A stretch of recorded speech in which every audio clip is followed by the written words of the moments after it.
রাধে রাধে জয় নিতাই। আমার রাধে মন পরিবারের সকলকে সুস্বাগতম। সকল সাধুগুরু আর শ্রী বৈষ্ণবদের চরণে দণ্ডবত প্রণাম করে আমি আমার ব্লগটা শুরু করছি।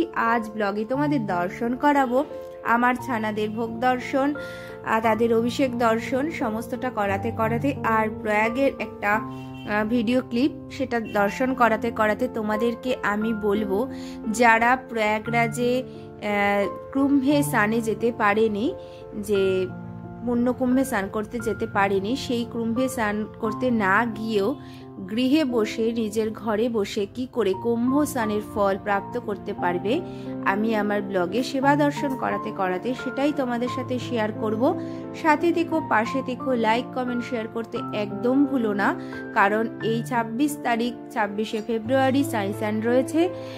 সেই স্নান তোমরা কি করে গৃহে বসেই শিবরাত্রির দিন তোমরা পালন করতে পারবে সেটা আমি তোমাদেরকে বলে দিচ্ছি। আর সকলকে দর্শন করিয়ে দাও, সকলকে জানিয়ে দাও যেন সকলেই সেই স্নানের যে পূর্ণ ফল গৃহে বসেই লাভ করতে পারে। আমি আমার আগের ব্লগে শেয়ার করে দিয়েছি কুম্ভ কি, মহাকুম্ভ কি, পূর্ণকুম্ভ সবটাই বলে দিয়েছি। কুম্ভ স্নানের, কুম্ভ মেলার যে ইতিহাস রহস্য সবটাই জানিয়ে দিয়েছি, তোমরা দর্শন করে নিও। আর কুম্ভে যারা যেতে পেরেছো তারা তো খুবই ভালো, যে কুম্ভ স্নান করে এসছো। আর দ্বিতীয়ত যারা যেতে পারোনি তাদেরকে বলছি, যারা যেতে পারোনি আর যারা কুম্ভে গেছে, যদি সেইখানকার যে কুম্ভের যে জল যদি তোমরা পেয়ে থাকো তাহলে তোমরা বাড়িতে বসেই সেই স্নান করে নিতে পারো। সেই স্নান করতে গেলে আগে তোমরা দু রকম ভাবে স্নান করতে পারো। একটা হলে যেই পাত্রে তোমরা স্নান করবে সেই পাত্রে কিন্তু আগে তীর্থের যে জলটা দেবে, যে মহাকুম্ভের যে জলটা, সেই জলটা দেবে, তারপরে জল মিশিয়ে তারপরে স্নান করবে। আগে জলের মধ্যে কিন্তু মেশাবে না, তারপরে স্নান করতে পারো। সেটা ছাড়া স্নান করে এসে মাথায় ছিটিয়ে দিতে পারো, ভগবানের মহামন্ত্র জপ করতে করতে ছিটিয়ে দিতে পারো।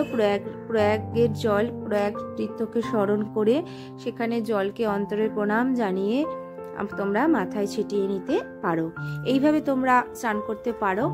আর যারা পাওনি, প্রয়াগরাজের জল পাওনি, তারা করতে পারো যে অন্তরে যে ট্যাবের যে কলেরই জলটা রয়েছে, সেই জলটাকে কুম্ভ স্নান, কুম্ভের যে তীর্থের যে জল, সেটাকে স্মরণ করে ভগবানের নাম নিতে নিতে তোমরা স্নান করতে পারো। ঠিক আছে? যে মনের যে ভক্তি, অন্তরের যে শ্রদ্ধা, যে স্মরণ, তার মাধ্যমেও কিন্তু স্নান হয়ে যায়। এইভাবেও তোমরা স্নান করতে পারো। আর তাছাড়া যে রাধারানী ভগবান শ্রীকৃষ্ণ বা গোপাল, তাকে আমরা যে নিত্যদিন স্নান করাই, সেই জলটা যে চরণামৃত, সেই চরণামৃত নিয়ে তোমরা মাথার মধ্যে ছিটিয়ে নেবে প্রয়াগরাজ তীর্থকে স্মরণ করে, তাহলেও কিন্তু তোমাদের প্রয়াগ স্নান হয়ে যাবে। স্মরণের মাধ্যমেই সব হয়। আর এই প্রয়াগরাজও স্বয়ং রাধারানী আর শ্রীকৃষ্ণকে দর্শন করার জন্য বৃন্দাবন ধামে প্রবেশ করে, কারণ বৃন্দাবন ধামেও কিন্তু কুম্ভ আয়োজিত হয়। আর এই যে রাধারানীর যে বৃন্দাবন ধাম, এই রাধাকুণ্ড কিন্তু সমস্ত তীর্থের সার, সমস্ত তীর্থের জল কিন্তু এই রাধাকুণ্ডে রয়েছে। তাই রাধাকুণ্ডের জল যদি কারোর কাছে থাকে, সেই রাধাকুণ্ডের জলকেও তোমরা স্মরণ করে নিজের মস্তকে ছিটিয়ে নেবে। এবং স্মরণ অবশ্যই প্রয়াগরাজকে করবে, রাধারানী ভগবান শ্রীকৃষ্ণকে করবে, তাহলে কিন্তু তোমাদের প্রয়াগ স্নান হয়ে যাবে। কারণ ভগবান আর রাধারানীর শ্রীচরণেই কিন্তু সমস্ত তীর্থ বিরাজিত, সমস্ত কিছু বিরাজিত। তাই ভগবানের সেবা করলেই, ভগবানকে নিষ্কাম মতো কোনো চাওয়া পাওয়া বিহীন যদি তাকে সেবা করা যায়, তাকে ভালোবাসা যায়, অন্তর থেকে প্রীতি করা যায়, তাহলে কিন্তু তার আর কোনো কিছু করারই প্রয়োজন হয় না। কারণ সেই ব্যক্তি, সেই ভক্ত কিন্তু নিত্যই সমস্ত তীর্থের জলে স্নান করে এবং সমস্ত মন্দিরের প্রসাদ পায়। কারণ ভগবান হলো আমাদের পরম ব্রহ্ম, তিনি আমাদের পরমাত্মা এবং আমাদের দেহের মধ্যে সবকিছু রয়েছে। তাকে জাগ্রত করা এবং ভগবানের সেবার সাথে নিয়োজিত করাই হলো আমাদের ভজন।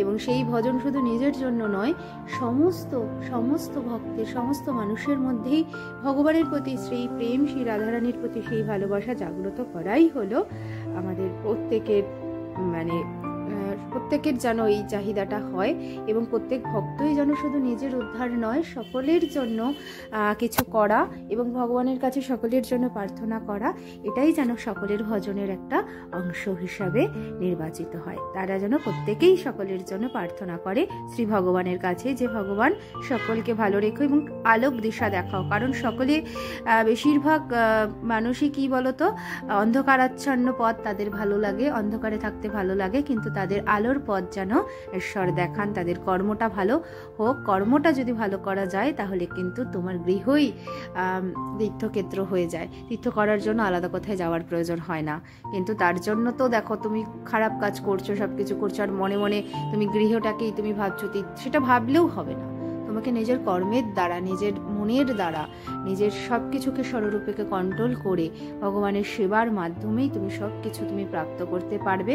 তখনই তোমার গৃহটা হয়ে যাবে শ্রী বৃন্দাবন ধাম, তোমার হৃদয়টা হয়ে যাবে বৃন্দাবন ধাম, হৃদি বৃন্দাবন। সেখানে সাক্ষাৎ স্বয়ং ভগবান রাধারানী সেখানে সবসময় বিরাজ করছে। তাহলে তোমাদের সবটাই বলে দিলাম, যারা যেতে পারোনি, প্রয়াগরাজ তীর্থে স্নান করতে পারোনি, তারা গৃহ বসেই কিন্তু প্রয়াগ তীর্থ স্নান করতে পারো প্রয়াগ তীর্থকে স্মরণ করে।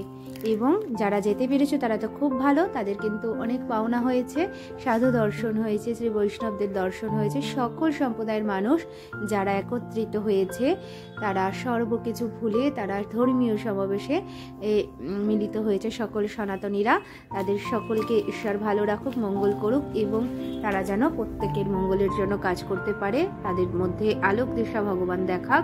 স্নান করলেই শুধু হবে না, নিজের হৃদয়টাকে শুদ্ধি করে নিজে যেন আর খারাপ কাজে লিপ্ত না হয়, সেই দিকেই সকলে যারা স্নান করে এসছো তাদের জন্য সেটা আমার বলা, যে তারাও যেন সর্বকিছু, যখন স্নান করেই এসেছো, ভগবানের কৃপা পেয়েছো, তাহলে সেই কৃপাকে ধরে রাখতে হয়। শুধু কৃপা পেলেই হবে না, কৃপাকে ধরেও রাখতে হবে যেন সর্বসময় ভগবান কৃপা করেন।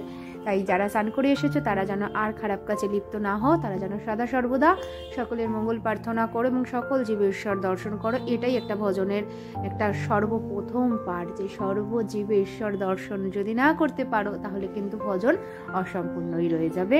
ভজনকে সম্পূর্ণ করতে গেলে সর্বজীবে ঈশ্বর দর্শন করতে হবে। ভোগ দর্শন করো, ভোগ দর্শনে বাড়ে সৌভাগ্য, কেটে যায় দুর্ভাগ্য।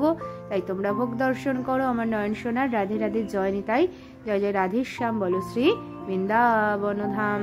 আর সকল ভক্তবৃন্দকে জানিয়ে দিও সাইসান। সাইসান হলো যখন যে বিভিন্ন সম্প্রদায়ের মানুষ, যে বিভিন্ন সম্প্রদায়ের যে সন্ন্যাসীরা যখন স্নান করে, সেই স্নান করার পরে যখন সাধারণ মানুষ সেই মানে তীর্থে, প্রয়াগ তীর্থে, সেই অমৃতময় তীর্থে স্নান করে, সেই স্নানটাকেই তো কিন্তু সাইসান বলা হচ্ছে। তাহলে তোমরা গৃহে বসেই তোমরা ভগবানকে স্মরণ করো, ভগবানকে স্মরণ করার পর সেই জল দিয়ে স্নান করো, তাহলে তোমাদেরও কিন্তু ঘরে বসেই সাইসান হয়ে যাবে যারা যেতে পারোনি। জয় রাধে, জয় নিতাই।